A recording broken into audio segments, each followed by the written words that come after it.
এটা দেরাদুনের একটা site seeing, এটাকে রবার্স কেভ বলা হয়। ব্রিটিশরা এটার নাম দিয়েছিল রবার্স কেভ, কারণ ওদের ধারণা ছিল ডাকাতরা এখানে এসে তাদের লুটপাটের জিনিসগুলো লুকিয়ে রাখতো। এই কেভটার একটা বৈশিষ্ট্য আছে, এই গুহার মধ্যে দিয়ে কিন্তু ঝর্ণা বয়ে চলেছে। যতটা আপনি ভেতরে যাবেন ততটাই আপনার অন্ধকার, আর খুব এক্সাইটমেন্ট ব্যাপারটা, খুব মানে অন্ধকারের মধ্যে জলের একটা খুব এক্সাইটমেন্টের ব্যাপার। আর এখানে আমরা গেছিলাম তো ডিসেম্বর মাসে গেছিলাম।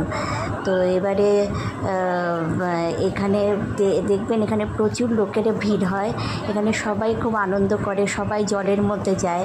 আর এখানে কিন্তু স্লিপার পরে যেতে হয়, বাইরে আপনাদের স্লিপারগুলো কি মানে ভাড়া পাওয়া যায় বা বুট পাওয়া যায়, সেটা পরে আপনাকে যেতে হবে গুহার মধ্যে দিয়ে, জলের মধ্যে দিয়ে।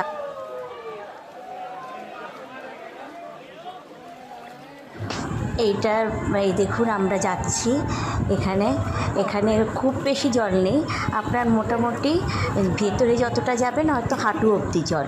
আর বাইরে অনেক খাবারের দোকান স্টল আছে, নানা রকম খাবার পাওয়া যায়। আগে এখানে আপনার এই জলের মধ্যেই রেস্টুরেন্ট হতো, টেবিল পেতে দেওয়া হতো, বুট পরে এখানে খাবার সার্ভ করা হতো। এখন সুরক্ষার জন্য এটাকে বন্ধ করে দেওয়া হয়েছে। এবারে বাচ্চাদের অ্যামিউজমেন্ট পার্কও আছে, এখানে করতে পারবে। পাশেই আপনার ঝর্ণা, আবার তারপরে আপনার ছোট একটা টিলা মতন আছে, খুব ভাল লাগবে।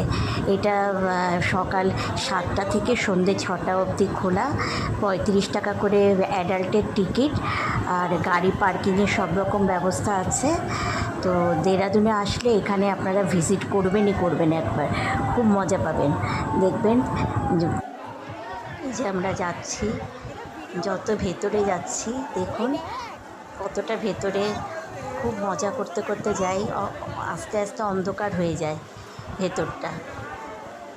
পুরো গুহার মধ্যে ঝর্ণা বয়ে যাচ্ছে, এখানে ফটোশ্যুটও করা হয়। তবে একবার যদি ক্যামেরা হাত থেকে পড়ে যায় তাহলে আর খুঁজে পাওয়া মুশকিল।